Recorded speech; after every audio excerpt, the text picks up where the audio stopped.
We're back with another episode of Before You Buy, the show where we give you some straight up gameplay as well as our first impressions on some new games that are releasing. And today we are talking about No Kuni 2. So here's the lowdown. The last game people really liked. It had a lot of very specific things about it that were different, but a lot of systems that really felt familiar. It had a very pretty art style, and it had involvement from Studio Ghibli. It was a great take on a lot of JRPG staples, and No Kuni 2 builds on all of it. There is so much going on in No Kuni 2 Revenant Kingdom, and it's pretty much all positive. There's a few minor things to talk about, but nothing big. No Kuni 2 starts as Roland witnesses an event that I will not spoil because it is the most bizarre thing that I promise you are not expecting to open a fantasy JRPG with, and he ends up transported to a fantasy world where a coup is taking place that he ends up rescuing the Child King that was being targeted. The story is nice, it's interesting, it's certainly detailed in certain points, and it has enough personality that I really like it, but I will say, depending on your taste, you may not like it as much as the first. I personally think that this story is more interesting for me as a person. Not everyone's going to agree with that, because it is not as charm-laden as the first, but it moves a lot better, and that's actually something we'll talk about in a moment. But first, I want to talk about the battle system. It's totally different. That's either a plus or a minus, depending on your opinion of the first. There are a lot of people that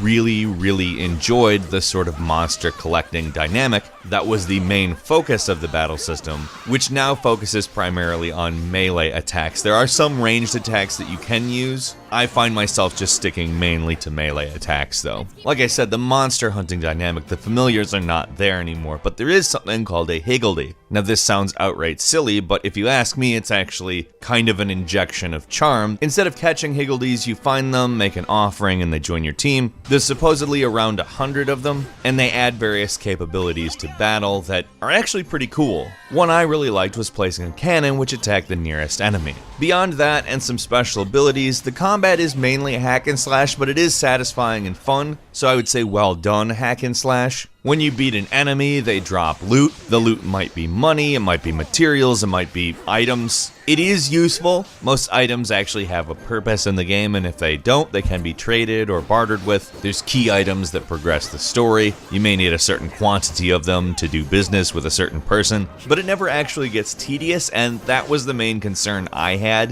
when I saw the loot system they had moved to. It is not tedious at all though. Leveling up is more or less automatic, and there's this sort of tactics panel that I really like that essentially functions as a slider between two extremes, and it shifts your team's tactics towards those. It also shifts things like what you're immune to, where your party's strength and their stats shift towards. It's pretty simplified actually, but it also allows a sort of fluidity that you don't see a lot of. There's also a second combat mode which plays out a lot more like a minigame in which you take on large hordes of enemies on the world map itself. The kingdom building mechanic seems like it would possibly be a bigger thing. You can't place any of the buildings, for instance, yourself. It's more you just determine what order those buildings are built in, but that's really fine as your kingdom generates revenue, resources, research, all of these types of things, and it's actually well integrated to the main game loop itself. On top of that, the kingdom management works a lot like Suikoden or perhaps even Dark Cloud. Maybe not quite as deep as either of those games, but it's integrated so well in a lot of other systems of the game that are all done very well that I don't know that I would really want it a lot deeper on account it is a component of a larger thing.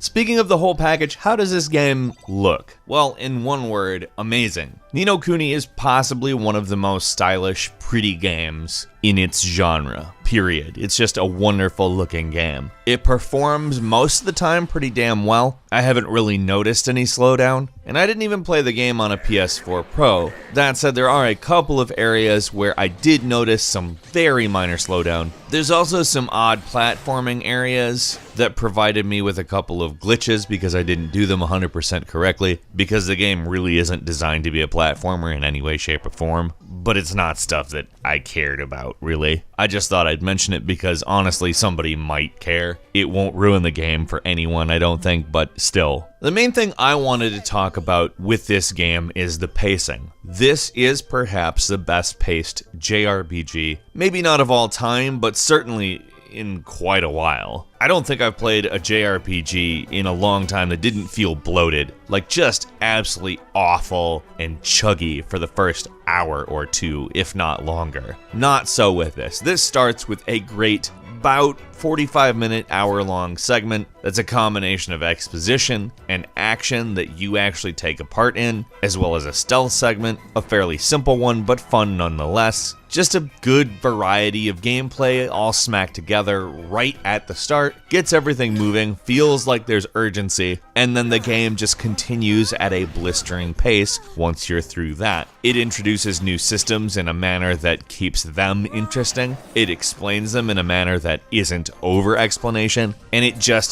stays fun. Apparently the game's 35 hours. I have made it about a third of the way through that. I'm not going to show anything beyond like the first 4 hours, I think. I'll say the overarching story is a little bit predictable. It's not super original, but the characters are well done, not just in terms of character development, but even in voice acting. It's not going to light the world on fire, but it certainly never gives you that corn. The characters actually stay interesting without pouring melted cheese over you at all times, which is again something that often JRPGs have a problem with. Even the Kid King is not annoying. Congratulations, level 5, you have done it. It's also not a story that continues the plot of the first game, which I think was probably a good idea. Not that the plot of the first game was bad, but that I don't really know how you would continue it. It takes place in the same world, or rather worlds, but about 500 years later. And if that's kind of the dynamic we get in further Ni no Kuni installments, I think we're probably going to be doing quite well. Ultimately, I think a lot of people will like this game. I think if you're a purist, this is going to be a game you like a little bit less, but it doesn't do anything that takes you so far away from what Ni no Kuni is that you're going to hate it. But if you like the idea of a fresh take on Ni no Kuni, look no further. In a way, it's kind of what Final Fantasy has done for a very long time. Switch up little things about the game while retaining thematic elements, and while some Final Fantasies have turned out much better than others and some haven't, Ni no Kuni looks as if we're kinda 2 for 2 now on Ni no Kuni.